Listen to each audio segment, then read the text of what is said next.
Hey, and welcome to the studio. Spring has sprung here in the Pacific Northwest, and so I thought it would be the perfect time to make flowers using paper punches. I used this card for a challenge recently in which I was to make something with lots of overlapping layers. So I have layers of paper from the Sweet Pea Designer Series paper pack that you can find in the Occasions mini catalog, which I layered on top of Whisper White, Taken with Teal, and Apricot Appeal cardstock. So we're going to make something similar to this, only we're going to use different colors from the Sweet Pea Designer Series paper. The first paper we're going to use is this pretty soft stripe. There is pretty in pink and old olive, chocolate chips, lots of pretty things in here. And then we're also going to use this pretty paper. We're not going to use the bright motif on this side, but we're going to use this lovely tone-on-tone here. And what I love about these papers is they're two-sided. The striped piece has this enormous 12 by 12 inch curly label on the flip side in the old olive. And then the pretty tone-on-tone motif has this vibrant stripe on the other side. And what I enjoy is there are certain pages that I can use as a scrapper that I could use as the basis for a 12 by 12 layout, but then there are also pieces like this where I can make use of them in a smaller context. So I'm going to use my large oval punch, and I am going to punch 3 ovals from the paper here, and you'll notice I'm getting very close to the edge of the paper here to conserve. So 1, 2, 3 ovals, and then from the second page I'm going to do the same thing. 1. Can you tell I'm the mother of a preschooler? I feel like I need to count aloud with you for each of these. Okay, so there we are. Now, since I am using petals of different paper, since there's a stripe and then this tone-on-tone, I'm going to alternate them as I do this next step. If you had the same paper you were using for all 6 petals, you wouldn't have to do this, but I'm going to alternate stripes with tone-on-tone, stripes with tone-on-tone as I make this into a nice, neat stack. There we go. So I've made it into a nice, neat stack, and now I'm going to use my 1/16 inch handheld punch, and I'm going to put a little hole here at the end of the oval. And the purpose of this hole is to put my brad inside. And so I'm just going to use a brad that I'm not too fond of because it's going to be covered up. So if you've got brads in weird colors or some that you need to get rid of, this is the perfect project. And then I'm going to just bend down the prongs. Please be careful not to get those metal bits under your fingernails. That hurts so badly. Okay, and we're all set. Now, speaking of using icky brads that you don't want to keep anymore, this is also a good project to do if you have scraps to get rid of. And if you've been following my blog, you know that I'm working on organizing my studio. And so this is the ideal project if you've had some little bits of scrapbook paper or cardstock that maybe even you've stamped on that you just can't see yourself tossing but you don't have a use for. This would be a really great way to make some fun things out of those.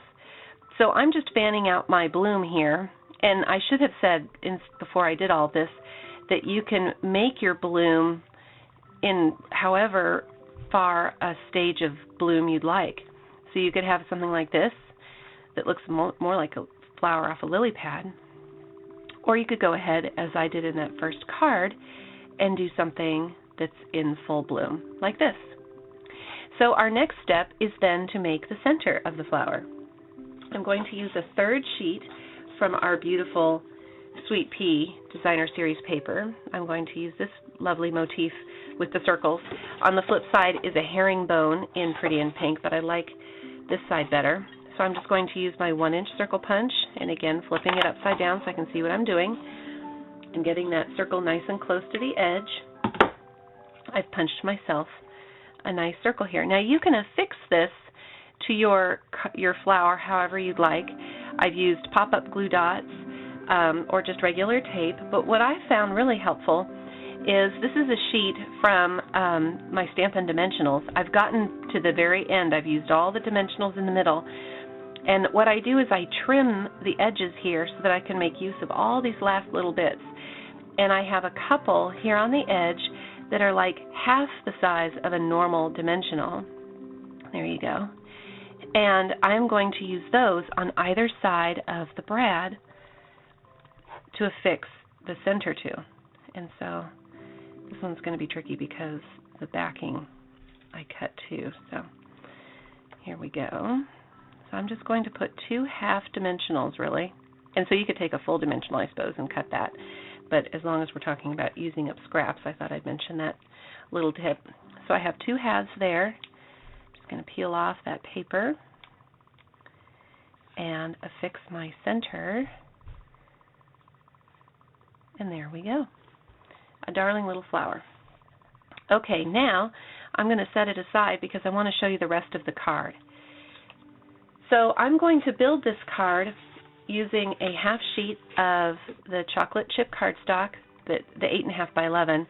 And so technically the dimensions for this are 5.5 by 8.5, which then gives us your typical 5.5 by 4.25 inch card front. So there's that. And then I'm going to layer a piece of Pretty in Pink and Whisper White on top of the chocolate chip. But I'm not going to stick it all down just yet because there's something else I wanted to talk about. I will go so far as to stick the Whisper White onto the Pretty in Pink.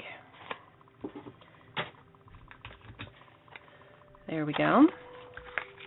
And I'm going to center it and stick it down. Because my next step, I'm going to move the chocolate chip piece, I need to tie my bow. And so it's actually going to be a knot. And this is the satin ribbon. This is Whisper White satin ribbon. And if you've watched my knot tying video from before, that'll give you the ins and outs of doing this. So I won't go into much detail here except to say that I used grosgrain in that video, and it works.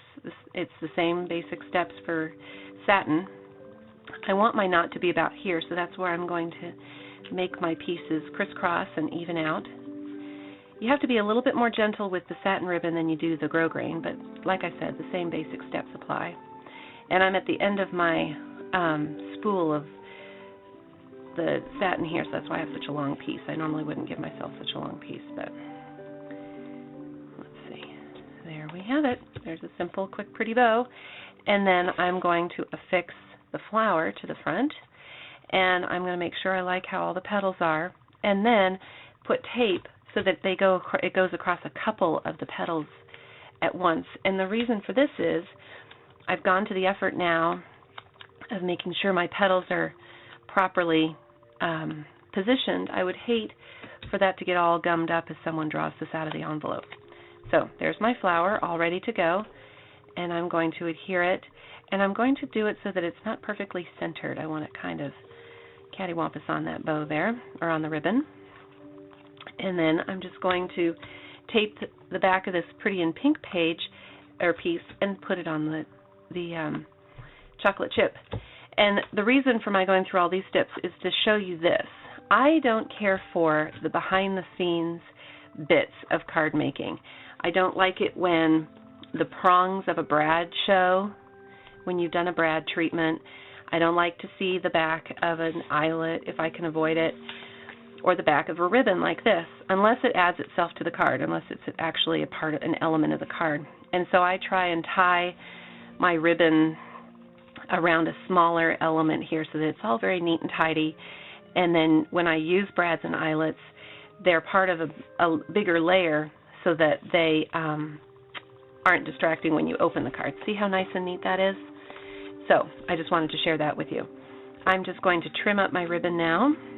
Okay, we are all set, but they were very easy and great to use leftovers and scraps to make. So thanks for your visit. I enjoyed making this video for you, and I look forward to our time together soon. Take care. Bye-bye.